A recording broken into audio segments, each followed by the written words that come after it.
After finishing the data pre-processing process, now it's time to build the model. First, I will build a model with linear regression. Here I have imported some basic library, pandas, numpy and seaborn. Then I read the data. This data is pre-processed data that I have cleaned and pre-processed in previous section. You can see that the data is totally encoded, all the categorical value are encoded, and the price column is log price. Now I am taking X and Y. X are my features which are independent columns. Those are mileage, engine, brand and so on. These are all encoded. And Y is our target column which is price, but in case here it is log price. Here I apply shape function, shape attribute with X and Y to check the shape. So I get here 3867 and 17. So that means X have 17 column or 17 features with the row of 3867, and there are also 3867 Y or target. Now it's time to scaling the data.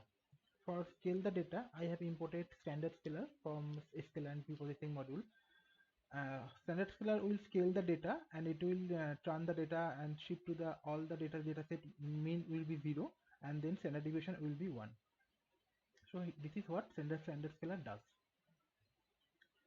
Now after the scaling, I have shown the only one row. So you can see that here is 17 rows, 17 data points are here. Initially all the rows were sum up where the 0 or 1 for their categorical columns.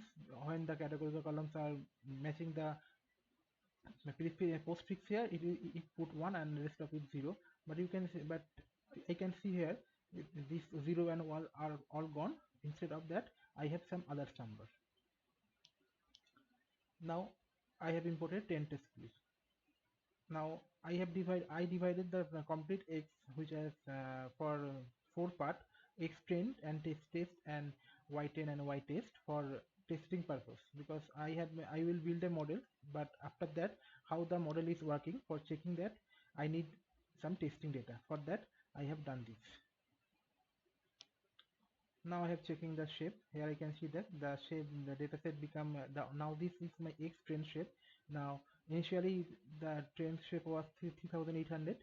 Now it's become 3000 only, 3093. And some of these rows and some data are shifted to the testing purpose. Now I have imported linear regression. This is the main algorithm. I have created a instance of the linear regression. I have left all the hyperparameter as a default it is. I didn't apply any kind of hyperparameter tuning here. Then I just simply use p.feed method on the X train and Y train on the training data only. After the finishing the training data, I have plotted the training data. I have used reg.predict, which is the predict method on the train data, not the test data. So I want to see how the model is working on the test data. Then I have plotted that, and after seeing the plot, I can tell that not all the prediction is not all by correct, but some of them are correct, but there are also some misclassified classes also there. Some data points are also did not predict correctly. If I draw a 45-degree line from diagonally, so I can see that most of the data set are near the data point. Also there will be some data point, those are all very far.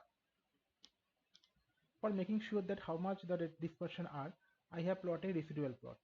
Residual are nothing but it's the difference between the true value to the predicted value. So y10 is my true value and y10 is my predicted value of this. So I have created a residual which is nothing but y train minus y train. Y train is the predicted value. Here I predicted, which is the reg.predict method. Then I plot the distribution curve of this data. Here I can see that most of the data set are the mean is 0. It's good. That means it should be 0 because this most of the residual data point are near 0 means most of the data points are correctly predicted. The error or the range is not that much far.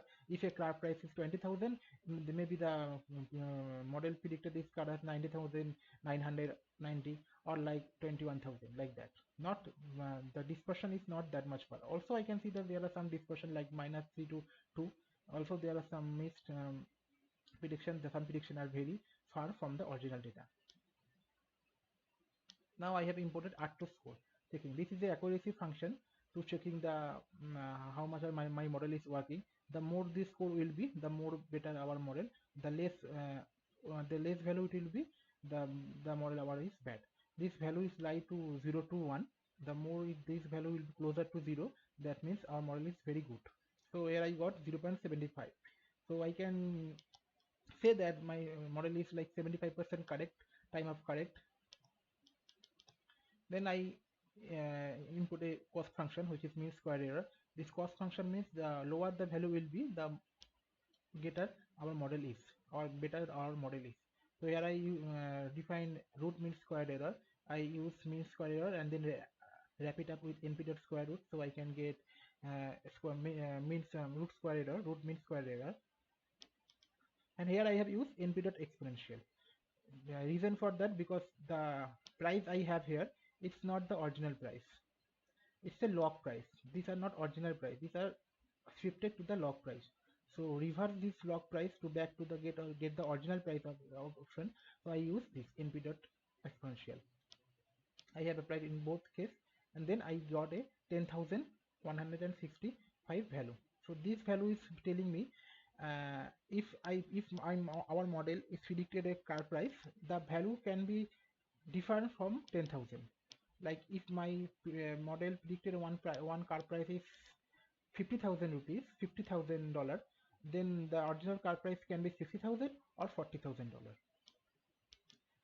And my highest and lowest price is 800, and the lowest price range is 800 and highest price range is 129,222.